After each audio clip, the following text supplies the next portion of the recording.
The Alberta oil sands, the Saudi Arabia of the North. It's the second largest oil deposit on Earth. America is addicted to oil, which is often imported from unstable parts of the world. With skyrocketing gas prices, U.S. demand is spurring a five-fold increase in this once unprofitable development. Canada has become America's #1 source of imported oil.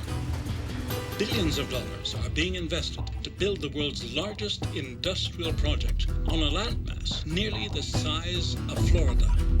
Foreign workers are flooding into the overcrowded boomtown of Fort McMurray in search of unprecedented wealth. Ancient forests are cleared to make way for large open-pit mines. Heavy oil is separated from the sand with chemicals and steam, then refined into crude oil. The byproduct is billions of barrels of wastewater collected into vast toxic tailings ponds. It is also what's turning Canada into one of the biggest emitters of greenhouse gases. Running through the oil sands is the Athabasca River, the lifeblood of the native communities downstream.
How long have you lived here? How long have you lived in Mackay? Oh, I was born in Malaysia. How old are you now? 69. So you could be an example. You could be a living example to people out here, especially to young people. If you were to quit drinking and smoking. But I never used to drink when I got married. I know, but now, Yeah. you know all the problems. Now, You know all the yes. problems that are happening out here. Yeah. Can you imagine other people that might be thinking about it? If they see that you've been able to do it, you've managed to do it, that will give them great encouragement, right? Right. Are you ready to do it? Sure I will. Okay, thank you. So I will put, what I'll do, I'll just phone the pharmacy. And as soon as Dr. Sauvé contacts me, I'm going to call you directly. And I'll let you know. And you'll have hopefully been on this medication for a month and you won't be drinking. Yeah. Right? And you should feel wonderful. Sure. Okay? Okay. Good. That sounds good. Here's your cane. You know, I remember not too long ago when you wanted to hit me with that. Do you remember that? Oh, sure. Yeah. I remember everything. So we'll see you back in a month. Okay. Right, but I'll be in touch with you anyway after I And speak to don't you. pull around on me. I won't fool around. Flirting with my husband again. So you're honest. I will, yeah, and faithful to the end, okay? Behave yourself.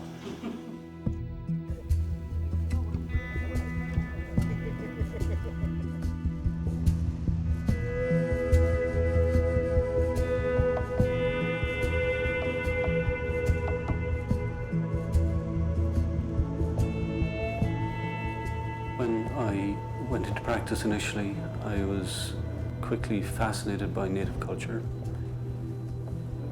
On arrival in Fort Chip, I was mindful of the fact that I had to gain the respect and trust of the elders. I was struck by the isolation and the beauty, actually, of the location of Fort Chip, sitting as it is on the north shore of the west end of Lake Athabasca. I was so very impressed by the eloquence of the people.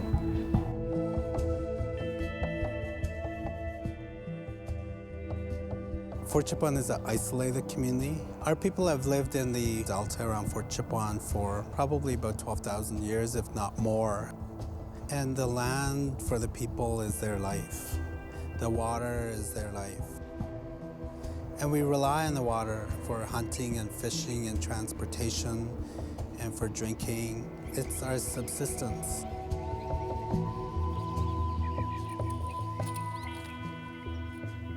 The elders believe that it's our inherent right to look after the gifts that the Creator gave us, which is the water, the animals. They're there for us. We don't take more than what we need.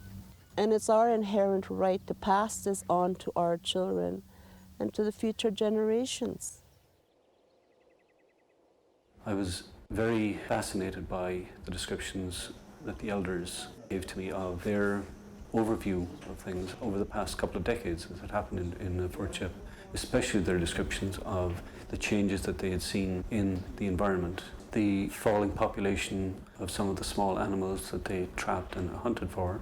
They were not able to hunt as successfully as what they had in years gone by, and they linked their health to these changes. They felt that the community's overall health had deteriorated, and they consistently connected that with the changes they'd seen, for instance, in the water. These ropes are all in place. Oh, I gotta put the plug in here. You wanna launch without that. Done that before. I lived in Chip most of my life here. We used to live off the land, really lots. Ducks, geese, was in abundance. Like there used to be hundreds of thousands of them flying over. And now, well, lucky if I seen 100 this year. It's just sad. I guess it's mostly the pollution in the air that bothers them. And when they do land, like they're really sensitive. The feed, the food chain, it's all messed up too. And now when you kill an animal or a bird, you gotta check the organs. You gotta make sure it's all right before you take it home, because lots of it's no good. I went out to go hunt some ducks, gave a few of them to Mom, who was 85 years old. She just threw them out after she cooked one. She said, it just doesn't taste the same. So, the people down south don't believe us, he said. Well, they better, because we've seen the changes. I'd like to take you back maybe 20 years ago, let's say 1988. There was not very much of concern then. As soon as the development started occurring in the Fort McMurray area, in the oil sands area, it was more of a concern to us because we see the changes in our food supplies, and how they tasted. I've witnessed it myself, so I also used to trap out there and, spent some time out there, so I can tell you that for sure there is some change. What Suncor came out with here a couple of years back on their hearings with the Energy and Utilities Board regarding arsenic that's being let out from their plant, they were pretty well, open about it. So that put a scare in all the people here. And now people are very, very, reluctant to eat fish. For all the years I had fish, I never seen things like the last 10 years what happened with fish with, deformed, pushed in pieces, humpbacks, crooked tails on them, sores on the side. They're not fit for human consumption. There's something in this water that's destroying our fish.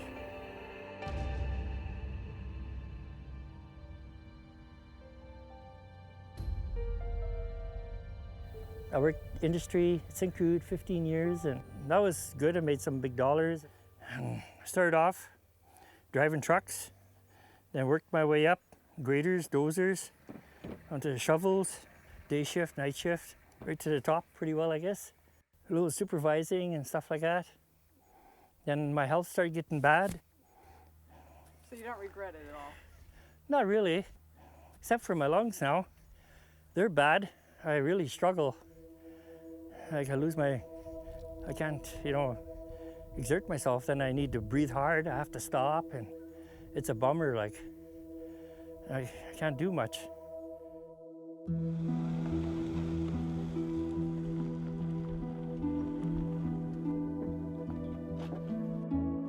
So, how are you? You look good. Thank you.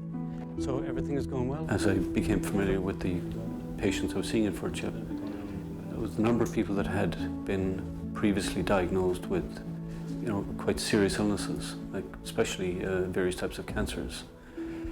It surprised me because I felt that a community situated as it was should be healthier. In 2002-2003, I saw my first case of a bile duct cancer that I was familiar with. The cancer is called cholangiocarcinoma. It's very aggressive generally. My dad passed away 6 weeks to the day after he'd first presented with symptoms. This occurs at a rate of 1 in 100,000 population. I was dealing with 1,200 people in Fort Chip. It could happen probably or possibly purely through chance. The gentleman actually is now deceased. Shortly after that, I saw a second case, an older gentleman. He was not well enough, unfortunately, to be operated on and did not last very long. But there was one other biopsy-positive case of cholangiocarcinoma. I'm sure I've seen 3 other cases, which I think is very significant for that size of the population. This greatly disturbed John, and he thought, this is not right, there's something wrong. He started to do what a good community doctor does, is he advocates for the people that he treats. And so we started to ask both federal and provincial scientists, why am I seeing the things that I'm seeing? Why am I seeing such elevated rates of lupus, elevated rates of colon cancer, of bile duct cancer, and other diseases? And that got John into a lot of trouble. As a result of asking those questions, John got hammered. And John got hammered by both the federal government and the provincial government. And he got hammered in the most unusual way. Alberta Health, Health Canada, and Environment Canada filed charges against John before the College of Physicians and Surgeons in Alberta. And the charges were extraordinary. They accused him of causing undue alarm in the community by talking about these cancers. They accused him of double billing and irresponsible practices. There were 6 or 8 charges there. A lot of the charges were just pure attempts to assassinate the character of a beloved physician. I was shocked. I felt the issue of raising undue alarm. It seemed a little odd because I wasn't aware of any alarm in the community.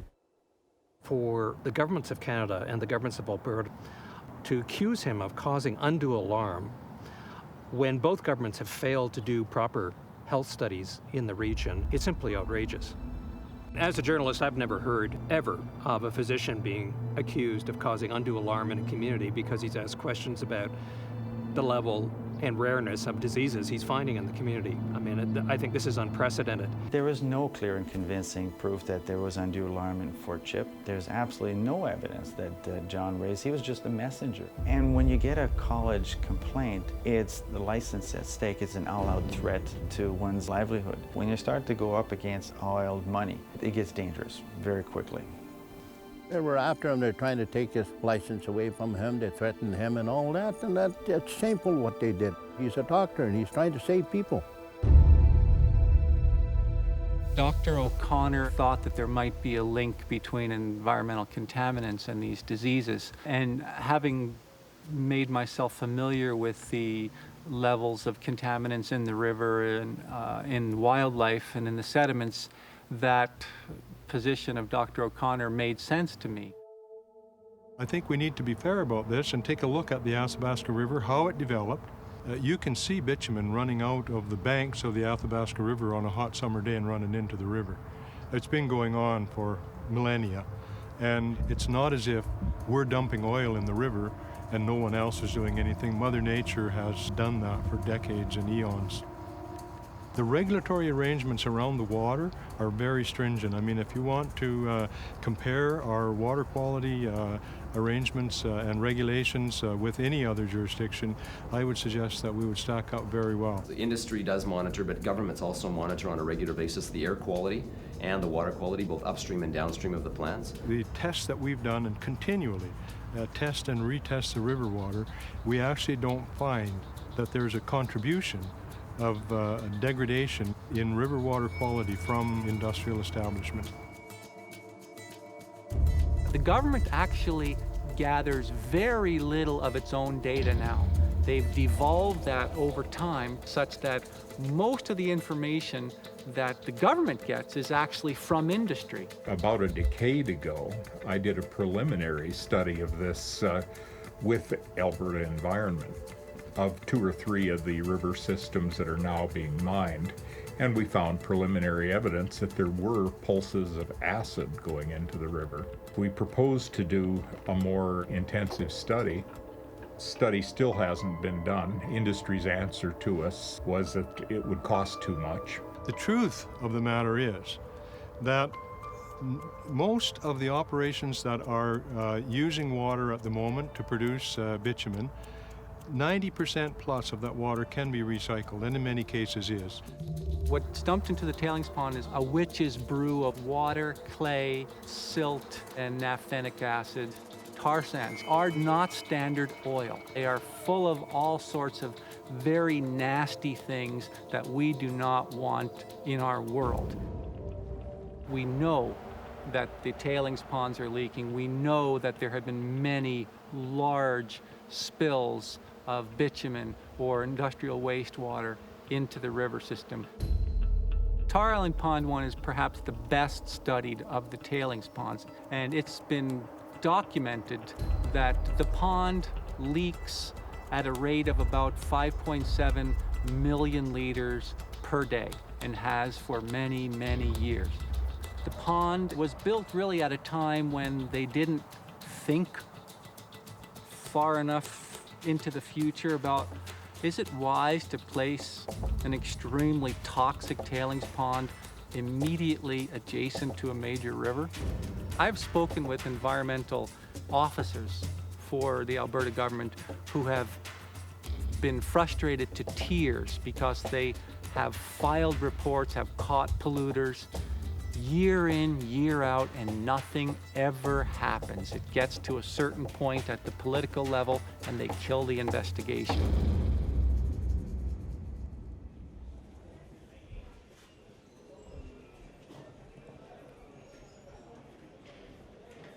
John and his wife Charlene left Fort McMurray in the fall of 2007, and they left because they really couldn't take the craziness any longer.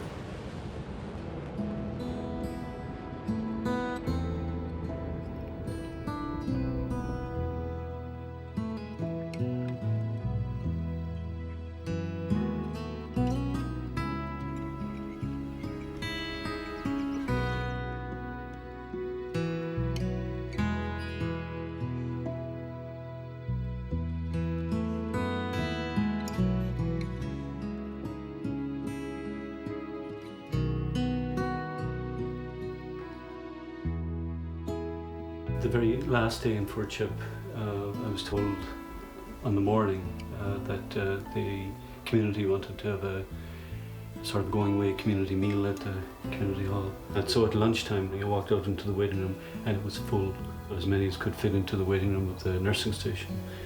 And I was presented with several things and then this. And I was like a blubbering fool.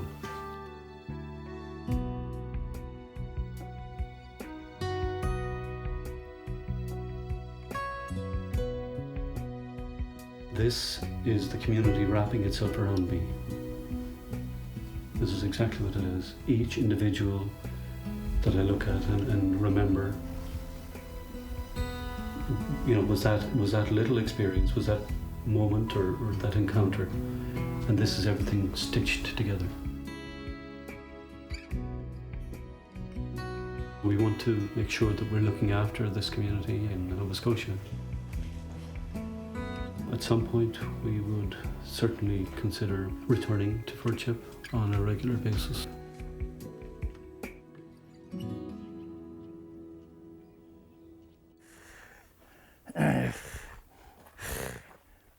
puff here.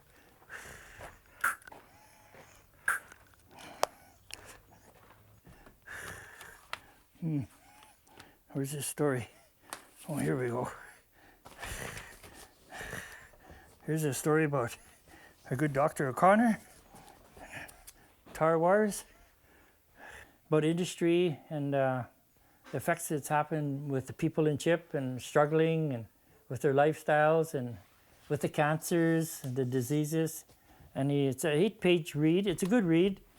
And I'm in there.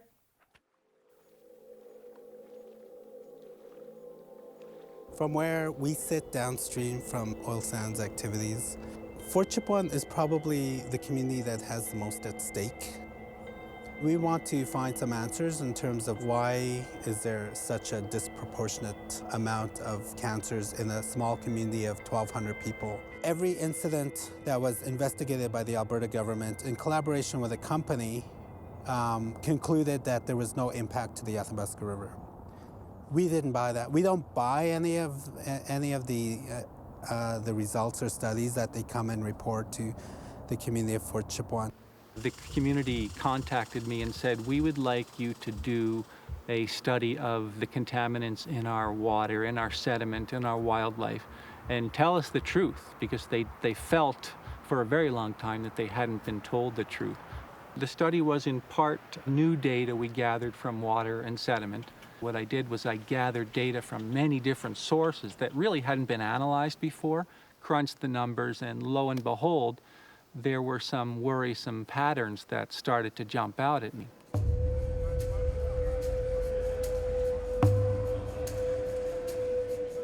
A quick overview of what we found. For people who eat locally caught fish, the health risk to you is greater than the Alberta government has told you. There's a very clear link between arsenic and many of the kinds of diseases that you have in your community, that this is a red flag item that really needs to be studied in some greater detail.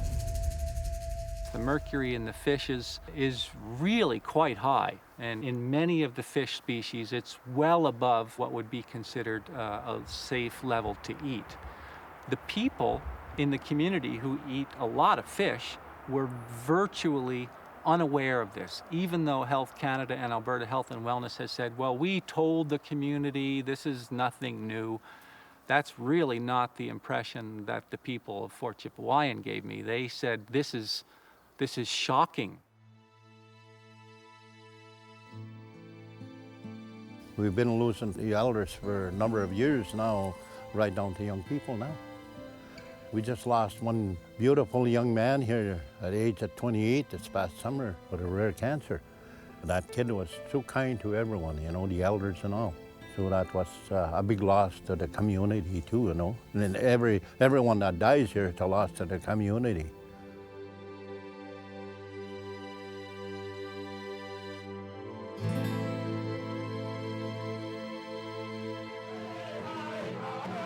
Their tone was stern, their message clear. For some, this rally was an emotional plea to solve a problem they say is killing their community. He fought hard. He fought right to the bitter end. But at the end, I guess the disease was too overpowering, too deadly for him that he couldn't fight anymore. Less than 2 months ago, Steve Cotterell buried his 28-year-old nephew. He died of a rare form of cancer. His uncle and hundreds of others here believe is linked to oil sands projects upstream. How many more of our young people need to die before somebody wakes up? Today, demonstrators slammed the provincial Tories for ignoring Fort Chipewyan's pleas, calling for an end to new oil sands projects until the health impact is clearly understood. We certainly are paying attention, and will continue to work with the people in that community to try to mitigate and address any of those types of circumstances that they face. Alberta's Liberals say tainted water leaked from an oil sands plant into the Athabasca River was kept secret for months. The opposition released a report today saying the leak from Suncor's wastewater pond happened last fall and that residents downstream were not told about it until 2 weeks ago. I don't know when they were told, and that's one of the things I want to find out for sure is were the people notified, and again, what was the level of toxicity if there was any. The Liberals say the leak was the same volume as an Olympic-sized swimming pool and included water contaminated with oil and grease. Suncor, as the company, has agreed to come to the community and to talk to you about and to report and communicate to you the details of some of these incidences. We've asked them to do that for the past 5 years, and they've agreed to do that. Thank you. What we're telling you is true, and that we're hearing you, and that if you're telling us to do things differently, then we do it differently. Like, tell us how we can do that better. I'm afraid to even get my baby to drink the water. The day I've had her or brought her home, she hasn't touched the water at all. She's had bottled water, which is unacceptable because I don't want my baby to go like I've lost family members. What's gonna happen around her? The environment that she's gonna be growing up in. That's my concern. We've lost a lot of people. We bury people all the time.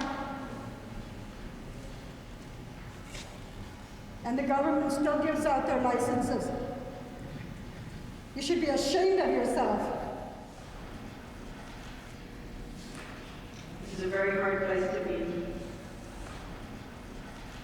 I've heard more tonight than I've heard in the last 10 years about how you feel about how things are going right now. The industry is coming here to destroy the indigenous people on this area. People from all over the world are coming here, destroying our land. The animals are dying, people are dying. It's enough. That has to be stopped by 80 meetings necessary. And we are not going to wait any longer. Hi, hi.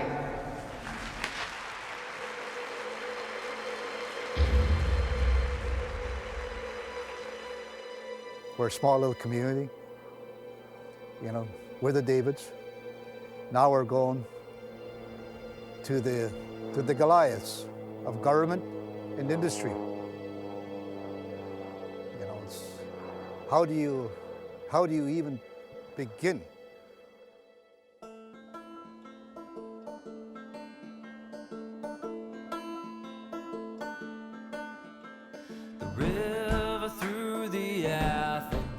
Runs cold, runs cold.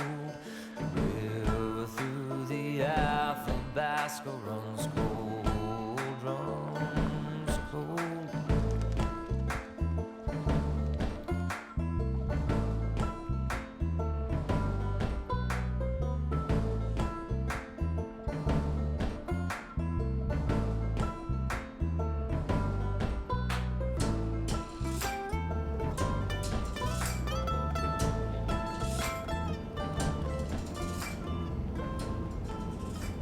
Who are you seeing today, John, in Fort McCry? I don't know. One of the nice things about it is it's always a surprise. You never know who's going to be there.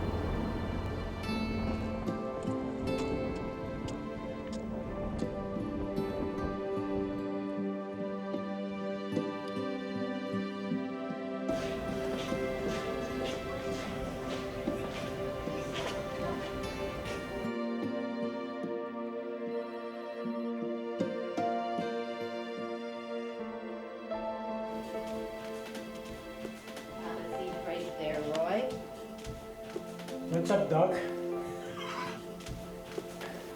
Hey, Roy, how are you? Good. No, well, actually not good. That's why I'm here to see you. No, sorry. You said good. You can't go back in the... Okay, good then. I have the same problem last time I came to see you.